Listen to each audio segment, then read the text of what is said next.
My name is Marcia Dysart. I'm a dancer, choreographer, and educator based in St. John, New Brunswick. And during the pandemic, I've been trying to stay creative in a variety of ways. Journaling has been really helpful, and writing. But I've also had the pleasure and was very fortunate to participate in Connection Dance Works residency project, so had the great opportunity to be able to collaborate with other artists and musicians. So that was really instrumental for keeping me keeping me creative and keeping me thinking about process, and then just having that connection with other artists was just so valuable. And then also I worked with some students, and student work always makes me feel like I'm um, ready to start. Like, it's a great way to get started on a new project. They're inspiring, and we worked on some projects. So when I reflect back on my body of work so far, I'm definitely inspired by the stories of women, and that could be fictitious or real accounts of women, historical or present day. I read a lot, so sometimes a character really sticks with me. So that's where a lot of my inspiration stems from, but I'm really interested in understanding their experiences. So understanding their thoughts, maybe their habits, their mannerisms. But what I'm very interested in is taking those stories and those ideas and those literal ideas and abstracting them, but at the same time try to keep that authenticity of the character that I'm trying to portray, the story I'm trying to portray. And what I realized as I look back is that this question gave me that opportunity to really take a peek back in the last few years. I've noticed that I've been marrying images of nature with these stories, and I think that's helped with the abstraction of those ideas. So like water, for instance, was an image that was used a few years ago in a piece that I did. And so that the idea of power and calm that comes from water help with that particular work. And then the lines and the patterns and the structure of shells really helped elicit the course of relationships in another work that I did.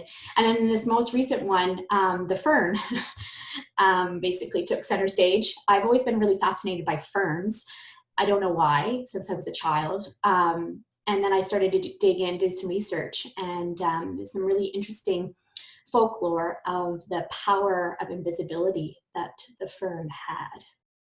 That was the catalyst for this new project, this film, that helped with the journey, a kind of more of a personal journey of invisibility.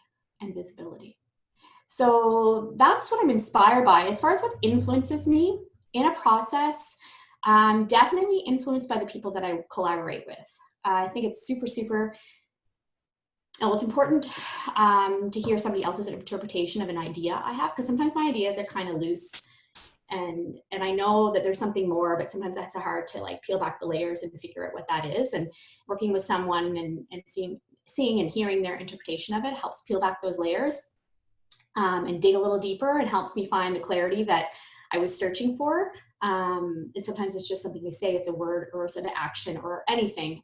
In this particular process, it was really interesting to see how Michael took my ideas and then just put them together, right? I got to see, like, he just went with it, and then it came back to me, and I was like, yes, okay, yes. So so definitely influenced by the people I work with, and it's a way to stay true to my intentions, but also to continually try to be inventive, because otherwise I think I just get stuck in the same old.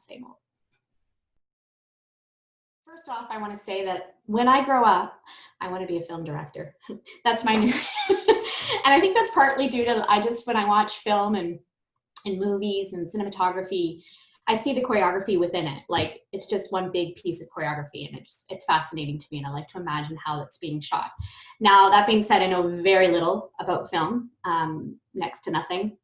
So this process was different than doing something for the stage, and the idea is that I didn't have the language to start with to communicate what it is I wanted to be, what I wanted to show. And I was meeting with someone who I've never met before, so that's always, you know, that's always something to take into consideration. So I knew I had to be able to communicate my thoughts as accurately as possible.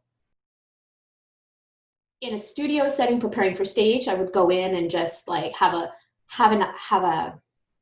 loose idea. I call it a loose idea only because I'm interested in like whoever I'm working with, whether it's myself or with other dancers, trying to be prepared but not too rigid, because I don't want to close myself off to things that could happen in the space at the time. So trying to be really open to what may evolve while we're in the process. So that means you get like hours and hours of studio time, and you're not really relying on things like daylight, which in this case, I knew I had a limited amount of time going into that first meeting. So I knew I had to be more prepared than normal, and I needed to figure out what language I was going to use to be able to communicate this idea I had. So I created storyboards, and I'm not an artist of the visual nature. And so these storyboards were really rough, but it helped. According to Michael, it was helpful, so that felt good. And that gave us an idea of like what shots to do in a time limit, because we wanted to shoot in between 8:30 p.m. and 9:30 p.m. because the lighting is softer, but that's a very limited amount of time. So that was one of the major differences. So planning and timing for sure. For me, it's like choreographing choreography. So there's like endless possibilities about how to view it.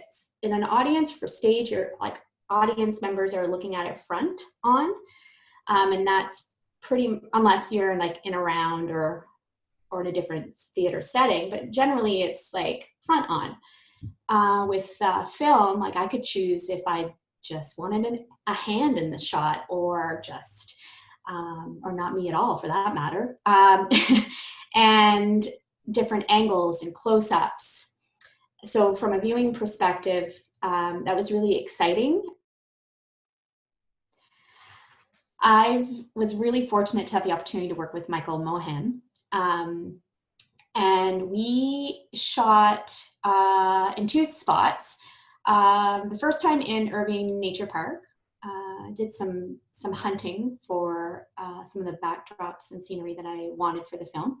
So Irving Nature Park provided that. And then in the second time that we met, we used Rockwood Park, and we used some of the forested areas and some of the water areas as well. And both at night, so like 8:30 to 9:30, 8:30 to 9:45 or so. Lots of things to consider. It was a brand new process for me, exhilarating, and I would do it again in a second. Absolutely loved every part of it.